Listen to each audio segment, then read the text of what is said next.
Back to today, which marks, by the way, the start of the 2013 fishing season, something that fishermen usually look forward to. But new catch limits announced by the federal government have cast a dark cloud over the season, with some fishermen warning that they leave the industry in dire shape.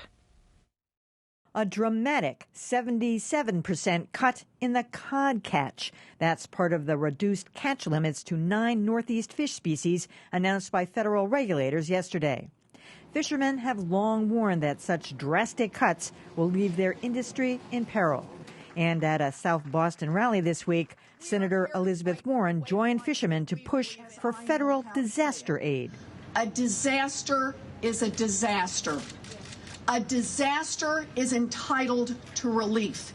And that's true whether we're talking about crops or whether we're talking about fish. But some officials say the real disaster would be letting fishing boats just keep pulling more fish out of the sea. We want you to raise the quotas.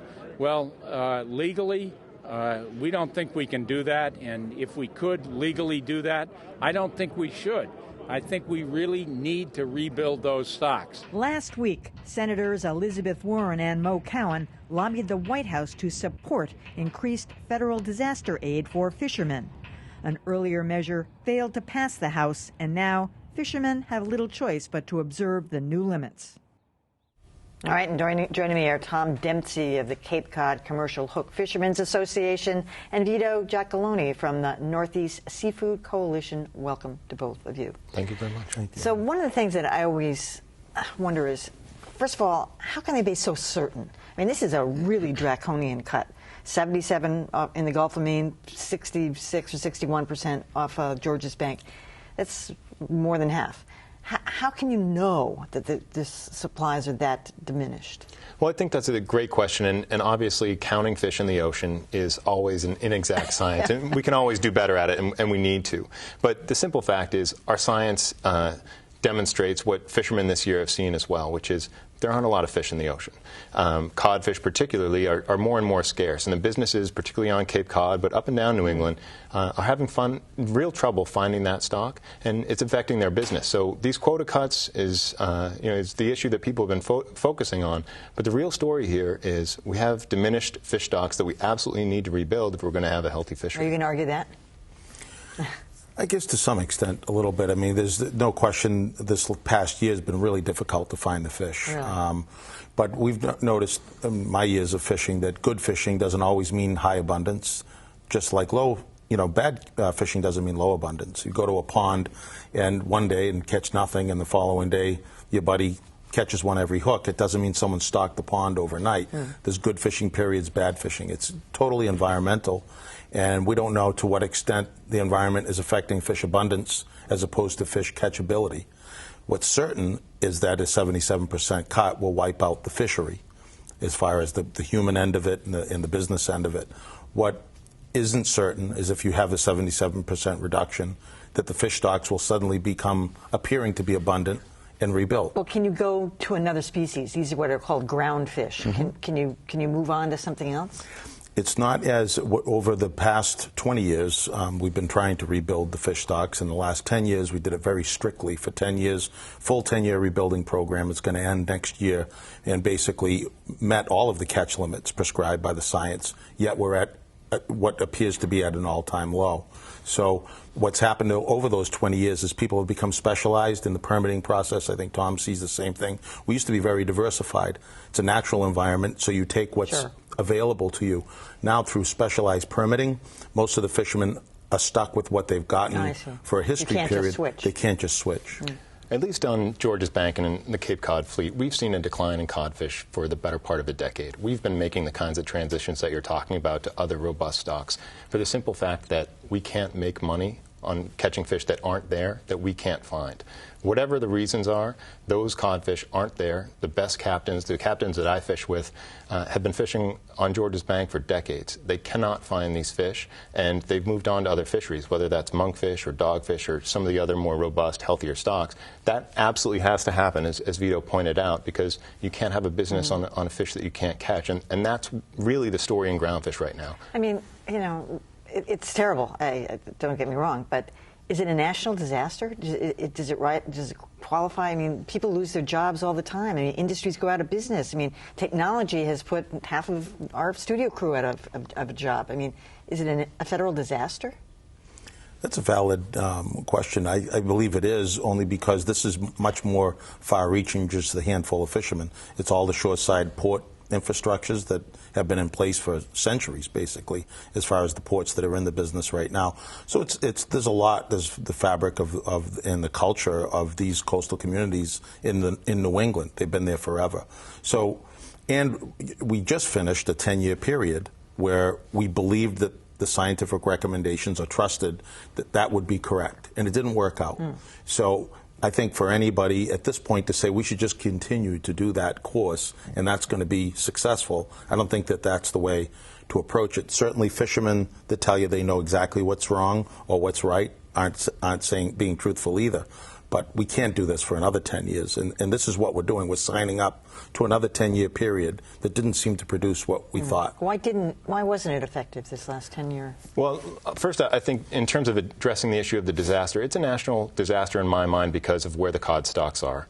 This is one of the greatest natural resources in the history of the earth, and right now, Georges Bank codfish is at 7% of its target biomass. That's a huge problem. We can't have an active, thriving groundfish industry until we address the depleted stocks, and we make headway there. And to the point of why we're in this situation, why we've continued to struggle, I think realistically the answer is a lack of timely information. You talked about the quality of the scientific information. I think an even bigger issue is the timeliness of that information. We look at basically counting the fish every 3 to 5 years. And when stocks are changing in the ocean and our ocean environment is changing so quickly, looking in at every 3 to 5 years is just not adequate. It handcuffs us in our ability to adapt and respond and make some of the changes that we need to as managers and as an industry. And I think the biggest thing we could do to make the next 10 years different is to commit from the government and the industry, the commercial fishermen, to commit to annual stock assessments for every population in the groundfish fishery. Are people going to start noticing this at the grocery stores and in the restaurants? And I mean, what's the trickle down? They absolutely will, and one of the problems is the replacement markets or replacement products in the market are going to continue to occur. Some of these things that have grown in, in the farm, agriculture, aquaculture is huge in the world now and getting bigger, even domestically. So I think that's what we'll start to see is more and more replacement products that aren't as healthy. One of the last truly organic food we have on this earth right now is wild-caught seafood. And anything caught in the U.S. is sustainable by design. Now, whether Mother Nature puts out exactly what Congress and fish managers and fishermen hope it will is really up to Mother Nature. We can't command that, and I think we're beholden to Mother Nature in this. We've got to go for the ride with it. I think what we'll see in the marketplace is an increased focus on some of our underutilized stocks. And there are fish in the ocean, pollock, redfish, dogfish, skates, monkfish. We have a number of robust stocks that this fishery can and does harvest that primarily are export stocks. Nobody eats dogfish. Very few people eat skates here in the U.S. That needs to change. Why don't they eat it?